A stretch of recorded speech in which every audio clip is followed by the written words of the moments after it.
Have you ever thought about completely changing your life? We always think it has to be some huge, dramatic overhaul. But what if it wasn't? What if the secret was actually making changes so small you barely even notice them? Well, that's the core idea behind James Clear's incredible book, Atomic Habits. Today, we're going to break down his simple system that shows how these tiny, everyday changes can lead to absolutely remarkable results. Let's dive in. So here's our game plan. First, we're going to look at the mind-blowing math behind making tiny improvements. Then, we'll get into a really deep idea, shifting from focusing on what you get to who you become.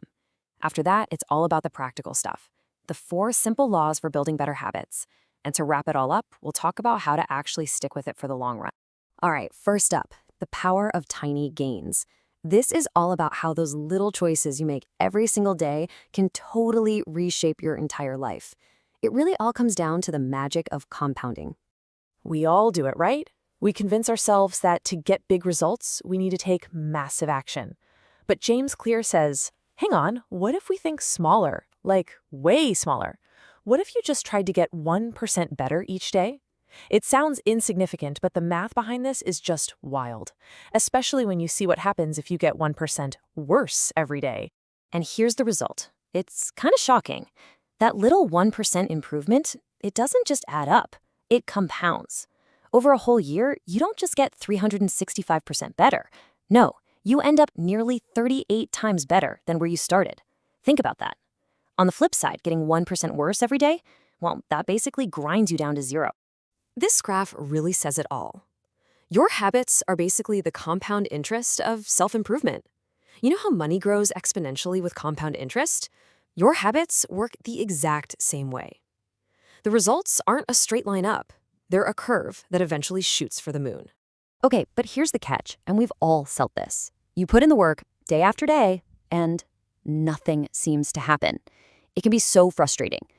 Clear has this perfect analogy for it, the melting ice cube. You can heat it up from 25 degrees to 26, 27, all the way to 31. And on the outside, it's still just an ice cube. And that feeling of stagnation, he calls it the Plateau of Latent Potential. We expect our progress to be this nice, steady line. But in reality, there's this valley of disappointment where it feels like we're flatlining. This, right here, is where most people give up. They don't realize that all their hard work isn't being wasted. It's just being stored up. That breakthrough moment, the ice finally melting at 32 degrees, is right around the corner. So the big question is, how do you push through that valley of disappointment? Well, this leads us to what might be the most powerful idea in the whole book. It's not about willpower. It's about identity. It's about changing who you are, not just what you do. So think about how we usually set goals. It's outcome-based, right? I want to lose 20 pounds, or I want to write a novel. But Clear suggests we flip that script. Start with your identity. Instead of saying, I want to lose weight, you say, I want to be a healthy person. See the difference? The focus shifts from a one-time goal to an ongoing way of being. It's a fundamental change in how you see yourself.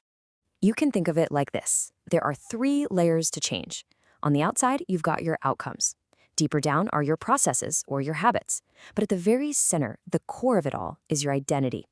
Real, lasting change doesn't happen from the outside in. It happens when you change that core belief about who you are, and you let that new identity guide your actions. And this is the reframe that changes everything. When your actions are tied to your identity, you're no longer forcing yourself to do something. You're just being you. The goal isn't to read one book. It's to become a reader. A reader reads. The goal isn't to run one marathon. It's to become a runner. And, well, a runner runs. It's as simple as that. So, how do you actually build a new identity? Simple. You prove it to yourself one small action at a time. Think of it this way. Every single thing you do is a vote for the type of person you want to become. Go to the gym? That's a vote for being an athletic person. Write one page? That's a vote for being a writer. These tiny votes add up, building a mountain of evidence for your new identity. Okay, so we get it. Tiny gains are huge, and identity is everything. But how do we actually do it? This is where the rubber meets the road. Let's get into the practical, actionable heart of the book, the 4 laws of behavior change. First up, law number 1, make it obvious. This is all about the cue, that little trigger that tells your brain it's time to start a habit. If you want to build a good habit, you have to make that trigger impossible to ignore. It's less about having more motivation and more about designing a smarter environment. And here's a brilliant way to make a habit obvious. It's called habit stacking. All you do is you piggyback your new habit on top of a habit you already have. So instead of just saying, I want to meditate, which is kind of vague, you get specific. The formula is, after my current habit, I will do my new habit. So it becomes, after I pour my morning cup of coffee, I will meditate for 1 minute. Your old habit becomes the perfect, unmissable cue for the new one. Now that we've made the habit obvious, we have to make sure we actually want to do it. That brings us to law number 2, make it attractive. This is all about hacking our own brains and making the habits we want to build feel, well, irresistible. And a fantastic strategy for this is called temptation bundling. It's pretty simple, actually. You just pair something you want to do with something you need to do. For example, maybe you only let yourself watch your favorite Netflix show while you're on the exercise bike, or you only get to listen to your favorite podcast while you're doing the dishes. The thing you love pulls you through the thing you've been dreading. It's a game changer. All right, on to law number 3, and this one might be the most crucial of all. Make it easy. Here's the truth about us humans. We are wired to take the path of least resistance. We're designed to conserve energy. So instead of fighting that instinct, we're going to lean into it. We're going to make our good habits as frictionless as possible. The absolute best way to make a habit easy is with the 2-minute rule. The idea is to scale down any new habit so it takes less than 2 minutes to do. So read more books becomes read 1 page. Go for a run becomes put on my running shoes. The point isn't to get a massive result on day 1. The point is to master the art of showing up. The 2-minute start makes it so easy to begin that it's almost impossible to say no. And that brings us to our final law, the one that completes the loop and makes a habit stick. Law 4 is make it satisfying. Our brains are wired for immediate gratification. If an action feels good, we want to do it again.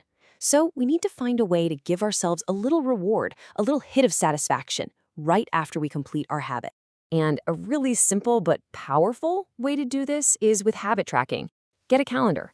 Every day you do your habit, you put a big X on that day. Soon you start to build a chain of X's. And your only job becomes, don't break the chain. Seeing that chain grow is incredibly satisfying.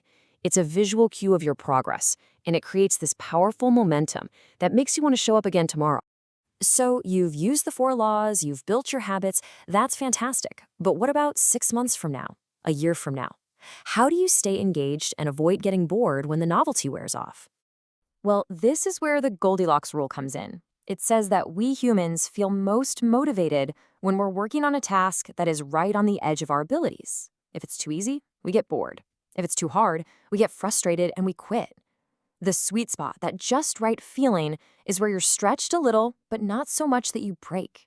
That's the key to staying engaged for the long haul. When you really boil it all down, Atomic Habits isn't just a book about productivity hacks. It's a guide to becoming the architect of your own life. It's about understanding that every tiny choice, every single day, is a vote for the person you're becoming. So I'll just leave you with this question. What one tiny vote are you going to cast for your future self today?